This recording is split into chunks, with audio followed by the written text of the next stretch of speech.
On ne parle que de ça et on ne parle que d'elle, de la Ford Mustang qui fait enfin son arrivée sur le territoire européen. Elle est désormais disponible en concession en France comme n'importe quel véhicule. Fabrice Devanlay, bonjour. Bonjour. Vous êtes directeur de la communication de Ford France. Cette voiture mythique a été créée il y a un petit peu plus de 50 ans et ça fait presque autant d'années que les amateurs de ce véhicule mythique l'attendent en France. Comment se fait-il que vous avez mis tant de temps à nous la commercialiser chez nous? Alors en fait c'est très simple, elle a été commercialisée au début des années 60 par mon prédécesseur de l'époque qui s'appelait Henri Chemin, qui a proposé cette voiture aux people, aux stars, aux personnes qui étaient connues à l'époque. Johnny Hallyday, elle a été vue dans des films comme Un homme et une femme avec Claude Lelouch, mais il s'agissait d'importations discrétionnaires, quelques unités par-ci par-là. Le véhicule était dès le départ un véhicule très américain et ce choix d'alimenter principalement le marché américain, qui d'ailleurs absorbait quasiment la totalité de la production. Et puis les routes en Europe ne sont pas les mêmes, les contraintes de circulation ne sont pas les mêmes, les taxes ne sont pas les mêmes, les habitudes de consommation elles sont également différentes. Et c'est jusqu'au milieu des années 2000 que le véhicule Mustang était exclusivement réservé au territoire américain. Lorsqu'Alan Mulally est arrivé à la tête de l'entreprise en 2006, il venait de chez Boeing. Et lui, son premier réflexe, c'est de dire, mais attendez, chez Boeing, on vend des avions partout dans le monde et ce sont les mêmes. Pourquoi on ne ferait pas la même chose avec nos voitures? Et de là est arrivée la genèse de cette 6e génération de Mustang qui a été conçue pour être vendue dans le monde entier. Alors pourquoi cette décision maintenant? Alors cette décision maintenant parce que la stratégie d'Alan Mulally s'appelle One Ford. Elle consistait à proposer le même véhicule dans le monde entier, partant du principe que si nos véhicules étaient bons, ils devaient être capables de répondre aux attentes de tous les clients, comme un smartphone qui est vendu de façon complètement identique en Asie, aux États-Unis ou en Europe. Et donc on a appliqué cette méthode-là à nos véhicules. La Fiesta, qui est la petite citadine européenne, est vendue aux États-Unis. La Mustang, qui est l'icône américaine, est vendue en Europe. Mais c'est pas desservir un peu l'image de ce véhicule mythique qui justement en Europe et ailleurs restait un emblème un peu lointain qu'on s'offrait moyennant des tractations financières ou des montages administratifs conséquents. Aujourd'hui, la rendre disponible à tout un chacun pratiquement, c'est pas un peu casser son image de véhicule mythique? Alors c'est casser l'image qu'elle pouvait avoir en Europe en partie, parce qu'en Europe on l'imagine comme une espèce de supercar ou une muscle car, une voiture puissante, exubérante. Aux États-Unis, c'est la voiture des étudiants. C'est la voiture qu'on s'achète lorsque l'on entre dans la vie active. Mais c'est ça qui a fait son succès d'ailleurs. C'est ça qui a fait son succès. succès. On s'offrait une sportive au prix d'une voiture d'étudiant. Exactement. Et ben c'est ce qu'on va proposer en Europe. Alors, parce que c'est ça Ford aussi. Vous dites ça, mais c'est vrai aux États-Unis, parce que c'est un véhicule qui, je crois, en entrée de gamme équivaut à peu près à 19 000 €. Oui. Voilà. Chez nous, l'entrée de gamme, qui sera un 4 cylindres, n'est pas à ce prix-là du tout. Elle tourne autour de 35 000 €. Vous avez raison. Pourquoi cette différence de prix conséquente? Alors il y a deux explications à cela. La première, c'est qu'aux États-Unis, il existe des versions plus bas de gamme, plus dépouillées, moins équipées, et avec un moteur plus petit.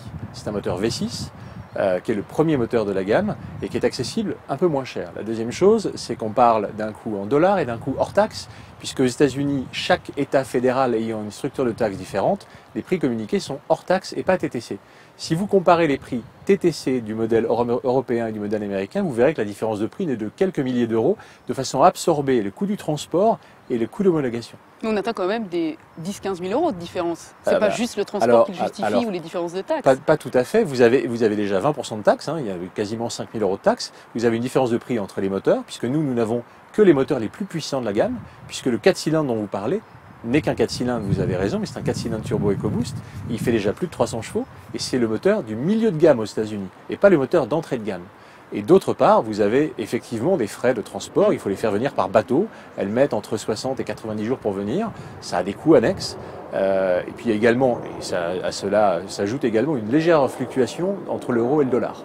Ceci étant dit, à 35, 37, 42 000 € en fonction des moteurs, vous avez aujourd'hui une voiture de sport que vous pouvez vous offrir pour le prix d'un monospace compact. Tout à fait, ou d'une Golf GTI, on va dire. Alors justement, à propos de motorisation, c'est un véhicule qui, on va le dire, en 4 cylindres ou en V8, c'est la deuxième motorisation que vous proposez. On imagine qu'elle consomme beaucoup, comme n'importe quelle voiture de ce type-là. Est-ce que ce n'est pas complètement à contre-courant du discours aujourd'hui qu'on a vis-à-vis de nos responsabilités à prendre d'un point de vue écologique? Faire attention, consommer moins. Les industriels doivent aussi prendre leur part dans ce mouvement écolo.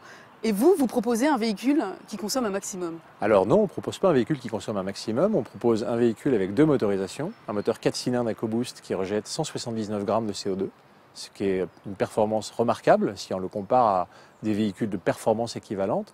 Et il y a effectivement une version V8 qui rejette beaucoup plus de CO2 pour le client le plus passionné qui souhaite acheter un moteur V8 parce que c'est l'image qu'il a d'une Mustang et la personnalité, la sonorité qu'il veut entendre de ce véhicule-là. C'est aussi un client qui va devoir se fendre, excusez-moi de l'expression, mais de 8 000 € de malus. Vous avez tout à fait raison, mais c'est un choix.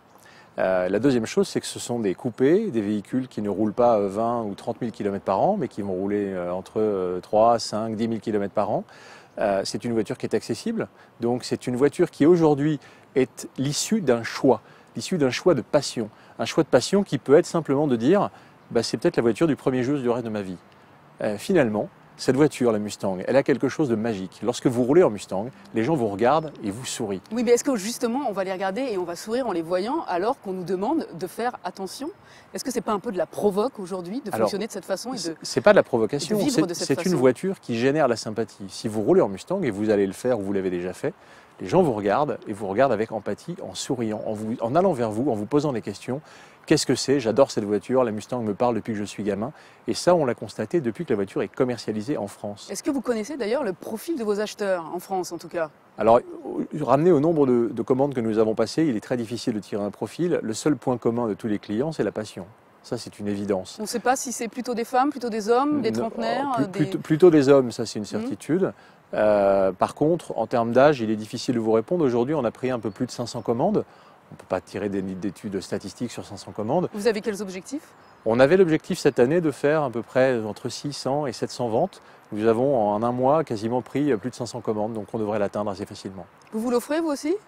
J'aimerais bien. Pas encore, parce qu'aujourd'hui, on n'a pas le droit de les commander, priorité aux clients.